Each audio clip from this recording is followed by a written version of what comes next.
Well, it's the time of year for workplace holiday parties, and if the thought of certain conversation makes you uncomfortable, registered psychotherapist and facilitator Natalie Haynes is here to help. Thank you so much for being here today. Thank you for having me. So we were talking earlier, just debriefing about, what kind of conversations might come up and why they make people uncomfortable. So what can you share for that? Well, at the holiday party, this is the time when, we're with our work colleagues and we get together to create connection. And we bring other parts of ourselves to these parties, like we bring a spouse or whoever. Yeah. And it's also a time where we may talk about things that we don't typically talk about. But in this world of divisiveness, it is hard to be able to have a conversation. A lot of people avoid it because we anticipate how it might go. So is that anticipation, that is where that uncomfortability comes up for people?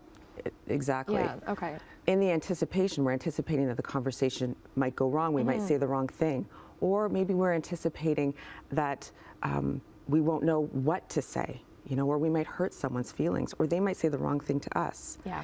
But in that anticipation, we also have all of those uncomfortable feelings that we have to be with, and we tend to avoid them. Right. Which ends up maybe perpetuating some of the workplace challenges that people see today, and we don't have the inclusion that we want. Well, yeah, some of the topics, even at holiday work parties, or maybe you're going to a family party, like politics might even be one of the difficult subjects to navigate. So if a topic does come up that, is uncomfortable for maybe the person talking about it or the person, like both parties involved in this discussion, how does someone go about navigating that?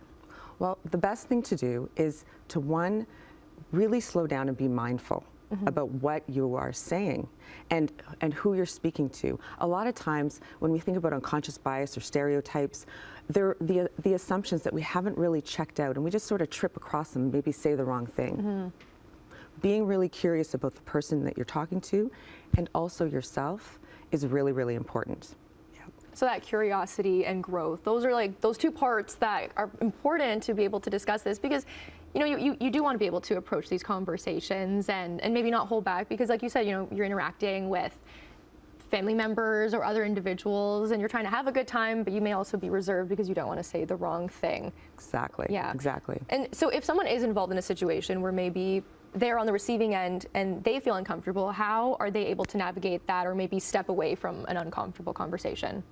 Well, if someone says the wrong thing to you, I think the first thing is to notice, what that feels like for you, and acknowledge to the other person, like, that isn't necessarily true about me.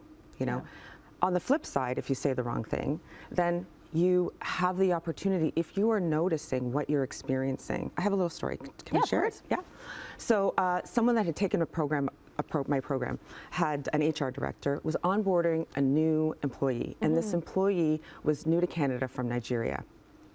The HR director said, oh, you must be here in Canada to build a better life for yourself.